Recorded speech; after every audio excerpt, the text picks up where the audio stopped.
Hello po, welcome. This is my final project for SAM. Bali po, ito po yung first part. Bali, piping natin si client from server side.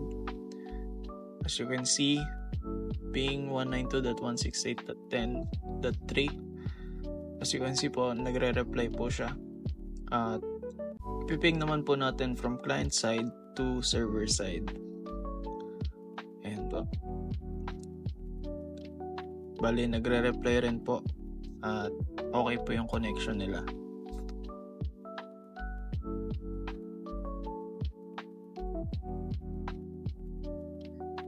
For the next part po, titingnan natin yung mga screens.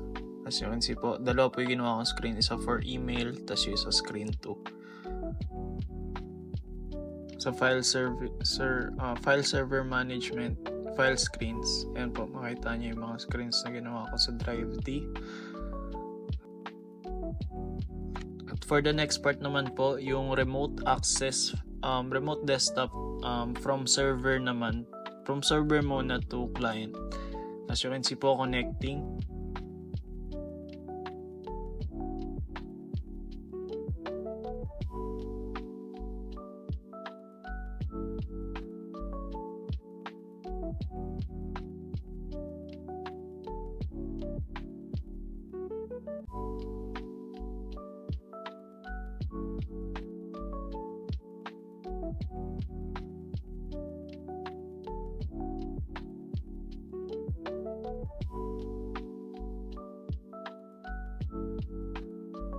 At ayan po, lalabas yes lang po dyan. At mag-agree rin tayo dun sa client side. At iintayin lang po natin ulit.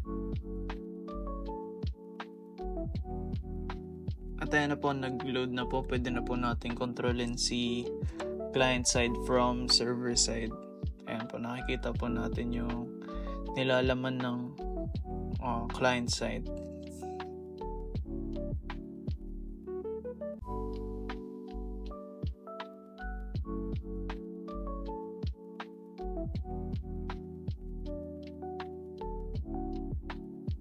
Close na po natin at next naman po ay si client to server naman.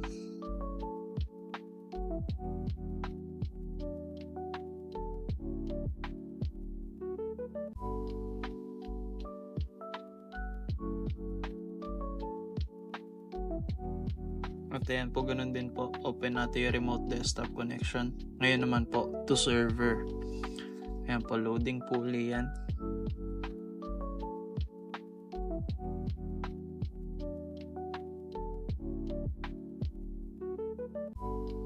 Yes lang po dyan at hintayin lang po natin uling mag-load.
So ayan po, after ng loading, pwede na nating ma-access si Windows Server.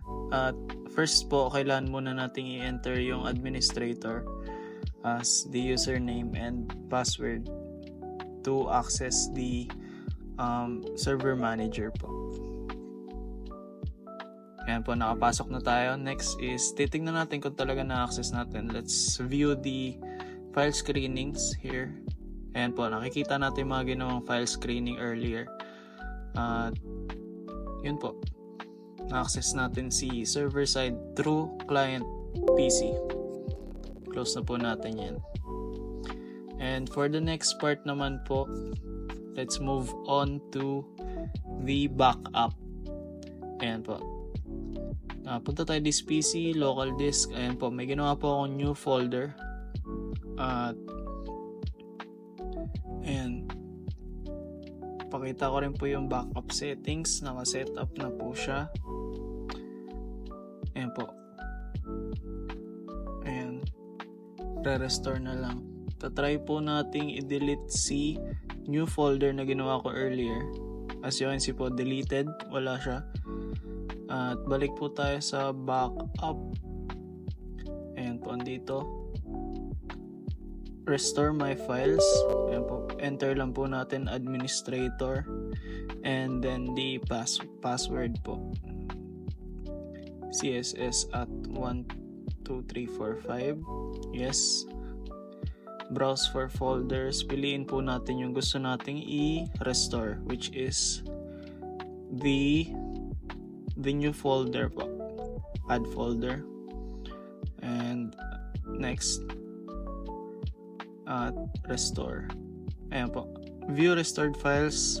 Ayan po. As you can see sa ilalim, nandiyan na po yung new folder. Ayan po. Yung backup. Makikita rin natin sa client yung na-backup po from makikita natin sa server yung na-backup from client side. Ayun po. That's it for my final project for SAM. Thank you.